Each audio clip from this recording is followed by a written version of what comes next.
મિત્રો, ખેતી ખૂબ જ મહેનતનું કામ છે. પ્રકૃતિ આપણને એક દાણાના હજારો દાણા કરીને આપે છે. ખેતરમાં વાવેલો દાણો અંકુરિત થાય, છોડ બને, તેના પર ફૂલો આવે, તેના ફળ કે દાણા બને.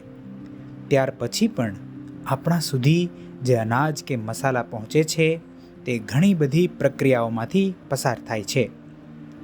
આપણા સુધી સારો અને સ્વાસ્થ્યવર્ધક ખોરાક પહોંચાડવા પાછળ ખેડૂત પરિવારોનો અદ્વિતીય પરિશ્રમ હોય છે.